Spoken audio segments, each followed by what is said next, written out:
What is going on today, Dallas Mavericks fans and MFFLs? The Dallas Mavericks last night were able to take advantage and take care of business against a weaker opponent in the Memphis Grizzlies. With a final score of Dallas Mavericks 120, the Memphis Grizzlies 113. It wasn't even as close as that. Again, the Dallas Mavericks got a little sloppy later on in the fourth quarter, made the score look a little bit closer. But pretty much I'm going to say throughout the entirety of the game, the Dallas Mavericks took advantage of a team, again, a weaker opponent, a team I believe the Dallas Mavericks, after the defeat of the Memphis Grizzlies last night, dropping the Grizzlies now to a 6-16 record, I believe, and the Dallas Mavericks now being 14-8 and in third place in the Western Conference as of right now. I believe tied with the Denver Nuggets, for 3 games back of the Minnesota Timberwolves. Again, we do know the Oklahoma City Thunder sitting in the 2nd seed right now, so we're going to continue to find ourselves finding, these opportunities to be able to take advantage of weaker opponents, because we do know when you start facing off against tougher opponents like the Dallas Mavericks will tonight against the Los Angeles Lakers, who we already know had just come off the win, the in-season tournament, the first ever in-season tournament for the NBA in general. The Los Angeles Lakers were able to still ride off that momentum, and we'll see if they come out ready, because we do know even what LeBron James is still doing in year 21 of his career, the Buck is just having the impact on the game. We know what Anthony Davis is if he's staying healthy and in the right mindset. Those are always kind of those expectations for a guy like Anthony Davis, and we do know, again, what LeBron James is still bringing to the game. That is a solid team. The Mavericks are going to have to come out here ready, locked and loaded, and again, I'm not sure if we're going to be undermanned, because we do know some guys are still banged up. Dealing with some injuries from a guy like Grant Williams, who I believe now still has a bone bruise. And we do know Kyrie Irving, the unfortunate little bang up he had a little while ago, I'm going to say. Hopefully we'll be able to get some of those guys back soon. But it's just good to be able to say that we do now have some X-Factor type players, whether they're scoring more buckets that night or whether they're just being defensive presence or just continue to keep the flow of the game. Talking about players like Derrick Jones Jr. and also guys like Dante Exum, who had a very big game against the Portland Trailblazers, again, starting to make a little bit of a name for himself again, a former first-round pick in this league. The Dallas Mavericks are now starting to see some of these guys, I guess, grow into their role. And although we are still kind of mixed matching, and I feel like we still are a couple pieces away from what we're hopefully able to actually contend by postseason time this year. Hopefully, if we can just continue to get some of these guys shaped in where they need to be, because we do know, again, as long as you're going to have a team run by Luka Doncic, who had a great game last night, Derek Lively, who we're now seeing a lot of times, I'm asking myself, is this the 3rd best player on this team easily already? We're talking about a rookie center, still developing, still 19 years old. Derek Lively is starting to turn into one of those guys that throughout the entire NBA, he's starting to hear a few chatters again. This guy is a real defensive presence. This guy is, again, I guess you want to say sometimes it's not even about the guys putting off the crazy stats on the stat sheet, but it's some of those guys that just bring big impact. And again, I think the Dallas Mavericks, the best thing they've done this offseason is bringing in some of these guys that are just very impactful to the game. And Derek Lively starts with one of those guys. So let's talk about how the Dallas Mavericks took advantage of the Memphis Grizzlies last night. Obviously, without Kyrie Irving in the lineup, we're going to need Luka Doncic to pretty much be more so of what we've become accustomed to over the first few years of Luka Doncic's career. Pretty much being the shot creator, the facilitator, the maker, all those things balled up in one. I believe in 44 minutes last night of game time, Luka Doncic has 35 points, 6 assists, 8 rebounds. I believe, 12 of 13 from the free throw line. That's big.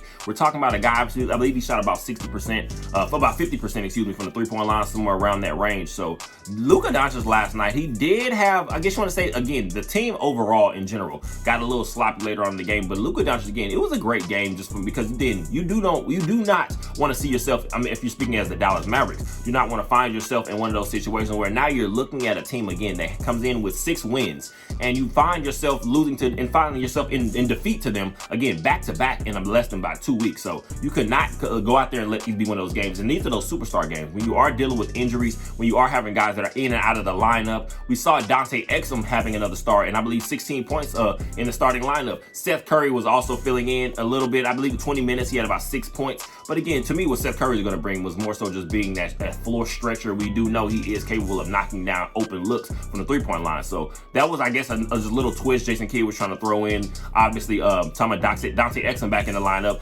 Derrick Jones Jr., I think he comes away from the game with about 5 points. But again, it was just talking about a presence, but also he gets injured early on in the game. That's, to me, one of those unfortunate things. I believe we're talking about, we played about 6 minutes last night. Hopefully we can get Derrick Jones Jr. back, because that's not a guy I feel we can be able to sustain, I guess, the defensive presence that we've kind of built the Dallas Mavericks in certain spots this year. I don't believe we can kind of reach those same peaks without a guy like Derrick Jones Jr., because he has been a great staple for this team. And early, just I want to say MVP when we're talking about just underrated dealings. He was honestly one of the last signings for the Dallas Mavericks coming out of training camp and all those things. So we're going to be able to hopefully see what the Dallas Mavericks have. We're talking some resiliency, because honestly, last night also, a guy I believe ends up with three blocks, I believe. Max Prosper, Olivier Maxence Prosper, a guy I'm going to look for the Dallas Mavericks to get a little bit more playing time as the season goes on, because what I can say, he has kind of spent a little time at the G League this year. We're looking at a guy like Max Prosper. He could potentially be one of those guys that you're going to make, I'm going to say potentially right now, makes a Josh Green more expendable. I kind of said that going out of preseason and just out of the summer league. I just have a really great value in the way that Max Prosper plays the game, because he is one of those crafty players, kind of versatile. They do a little bit of everything. I guess you want to say, like, I've kind of correlated him to a player like a Sean Marion, the Matrix. Maybe not as athletic that the prime Sean Marion was, but I'm talking about a guy that's kind of versatile. He'll give you a little bit of this, give you a little bit of that. He's going to be a defensive presence for your team. So continue to get some of these guys as much work, and again, just be able to take advantage of a team that is weaker than you. This was just a great win for the Dallas Mavericks as a team. If you're looking kind of for a springboard to get you through this, I guess I'm going to say a little bit tougher of a stretch we're going to come up on in this next month or so. Max Prosper, in about 18 minutes of playing time, 11 points, 4 rebounds, had a shot block. Also, again, we're talking about 3 of 6 from the three-point line. Again, a kid that we're just looking to be able to continue to watch his shot develop and grow. That's going to be big to see, because again, that's going to make him nothing but more versatile as a player overall.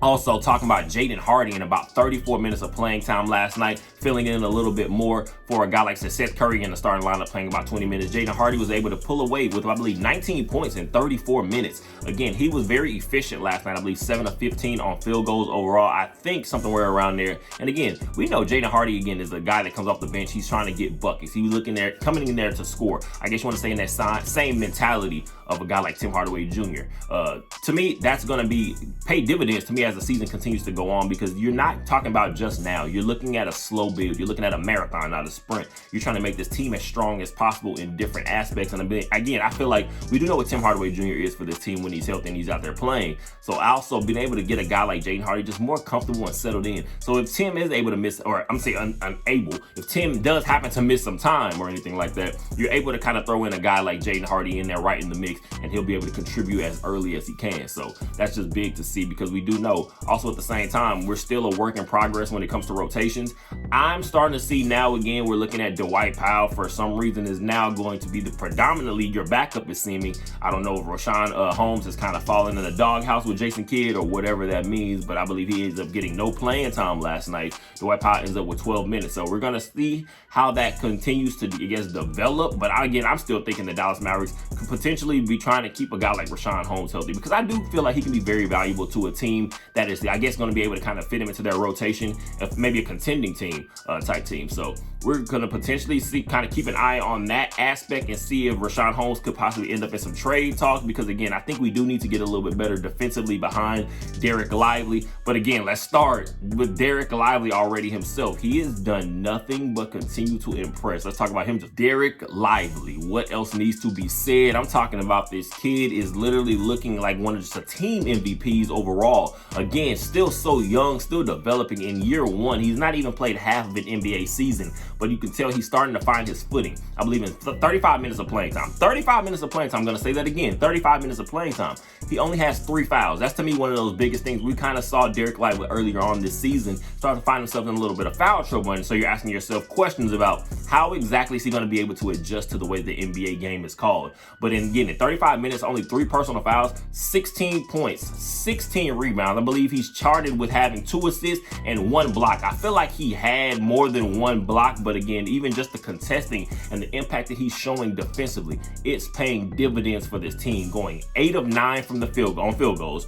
Again, just very efficient. But again, talking about those same 2 assists, the number one thing I say and I continue to be impressed about is when you're watching, again, Derek Lively is going to obviously have a simple connection. We're talking about with a guy like with the playmaking ability of Luka Doncic, also Kyrie Irving when Kyrie is out there and healthy. But at the same time, talking about, again, with Luka Doncic, that type of connection, all you have to do is be able to find your spots and pick and choose. And Luka Doncic is going to find you more times than not. But what I'm saying, especially when you're watching Derek Lively get the ball at the top of the key, at the top of the free throw line, he's not necessarily panicking as soon as he gets the ball, because he's looking as if he knows he has the ability to find the open man if need be. But also when the rim is wide open, having the athleticism that he does have, we're talking about watching Derek Lively be able to attack the rim and just finish with both hands. He does not play around when it comes to finishing at the rim. That's the best thing we could ask for, because again, liken that to a former player like Tyson Chandler, and even going back to before his time with the Dallas Mavericks, Tyson Chandler, going back to his time with the Hornets, when he was coming, I guess you want to say kind of at the athletic peak.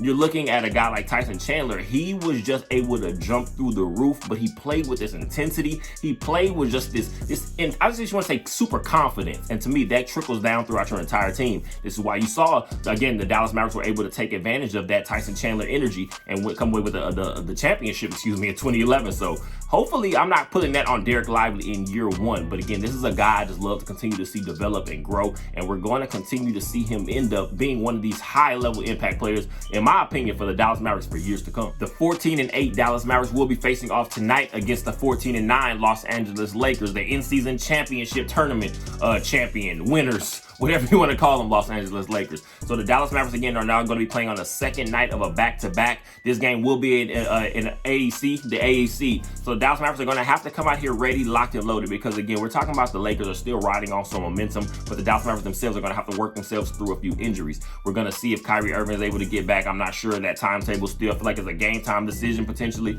You're also looking at Tim Hardaway Jr. We'll see what's going on with him, Grant Williams, Maxi Kleber. But we need to start getting some of these guys back, because, again, I don't want the Dallas Mavericks kind of in limbo when it comes to this rotation throughout the rest of the year, because we do know, again, we're going to have to solidify ourselves after you get past that all-star break and things, and actually start focusing on potentially a playoff run. You want to get yourself as locked in and loaded as possible. So winning games like this tonight are going to be huge when it comes to playoff seeding as the season continues to go on. So hopefully the Dallas Mavericks are able to take care of business tonight against the Los Angeles Lakers. We may need another special Luka game. We'll see. We do know some of these role players have stepped up in these games that we are playing in the Lakers. So continue to see maybe a guy like Dante Exum end up being one of those guys. We'll see how serious, again, the injury to a player like Derrick Jones Jr. was in this past game. We'll see. Hopefully he's able to get back as soon as possible. Obviously, Kyrie Irving, Tim Hardaway Jr.